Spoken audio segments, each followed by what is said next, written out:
Inclusivity and accessibility policy. Inclusion and accessibility statement. Our school is an inclusive school. We aim to make all children feel included in all our activities. We try to make all our teaching fully inclusive. Aims and objectives of this policy: to increase the extent to which disabled pupils can participate in the curriculum, to improve the physical environment of the school to enable disabled pupils to take better advantage of education, benefits, facilities, and services provided, to improve the availability of accessible written information. To elaborate what is our accessibility and inclusion policy, so through these three photos we can elaborate the difference between the accessibility and equality and accommodation. So here, if we look at the third photo of accessibility, we can notice that the provocation design of learning environment with diverse group of learners in mind. But in the first one on the left, it's about equality, and this image, as we see everyone is treated the same or equally and expected to write on the board, okay, but it's unfair. So the last photo, number 3, it shows what is our accessibility and inclusion policy in brief. Teachers' roles in our policy.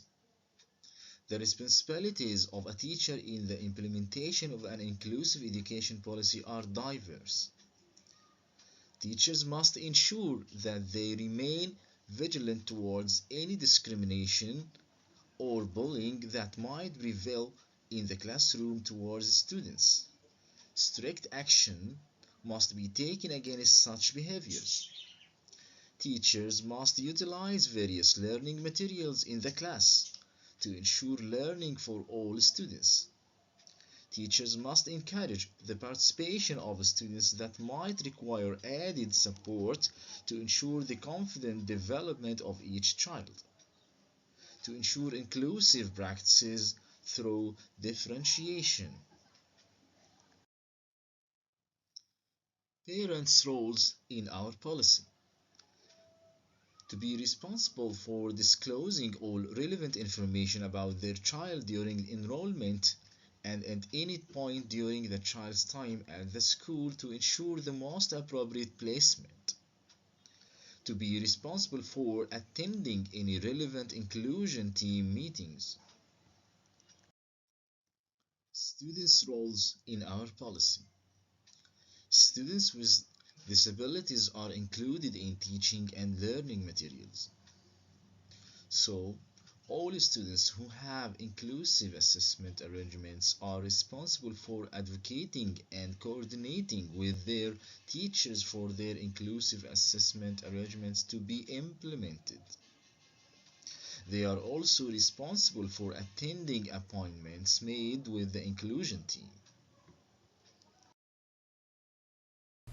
This is the policy of digital safety and digital literacies. Digital safety means acting and staying safe when using digital technologies. There are 4 types of digital risks.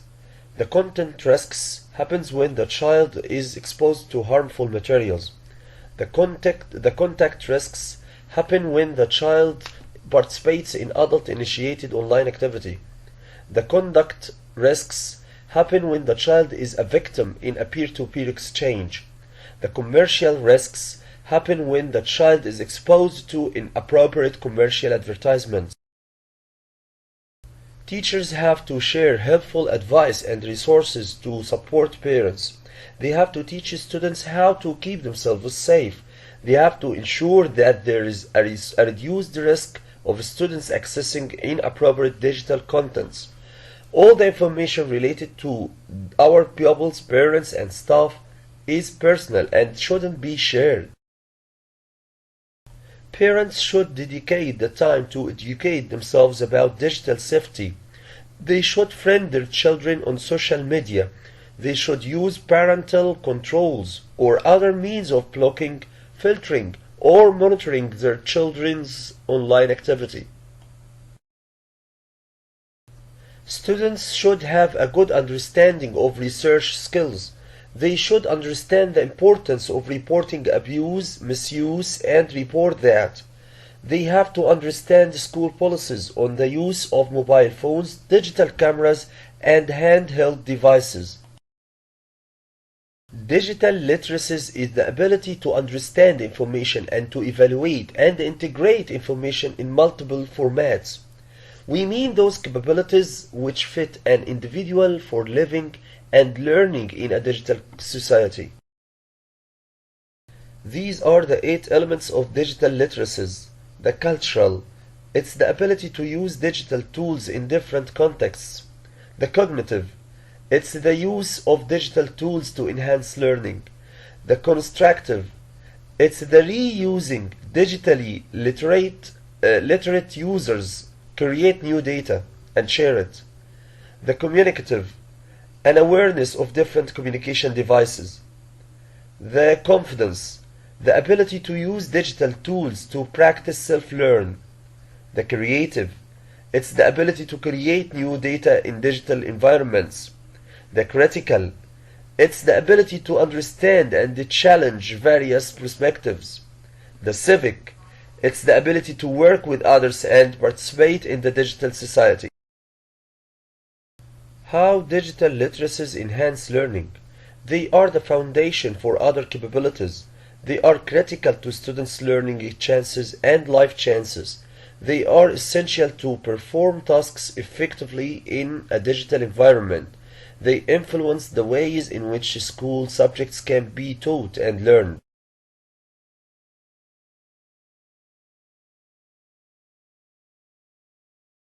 Citizenship. Digital citizenship is one of the most important elements in our lives.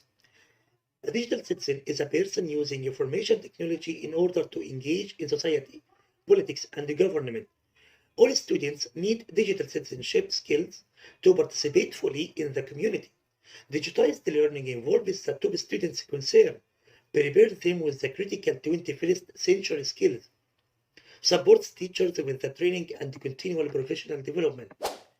The benefits of digital citizenship are using technology to make our community better, engaging respectfully online with people who have different beliefs than you, using technology to make your voice heard by public leaders and shape public policy, determining the validity of online sources of information.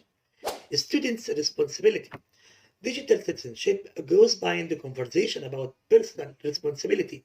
It's about being active citizens who see possibilities instead of problems and the opportunities instead of risks as they create a positive and effective digital footprint. A digital student is someone who has the knowledge and skills to participate in a global digital society and effectively use digital technologies to interact and communicate with others and to create and consume digital content. Students should know the 90 P's of digital citizenship, which are password, private information, personal information, photographs, property, permission, protection, professionalism, and personal brand. Teachers' responsibility. It's important to have the necessary knowledge to use technology in a safe and ethical manner, while also having the skills to teach students about what it means to be a responsible digital citizen. There are some tips to be a role model of digital citizenship teacher. Teacher must know that what is appropriate or proper use of the particular site they are using.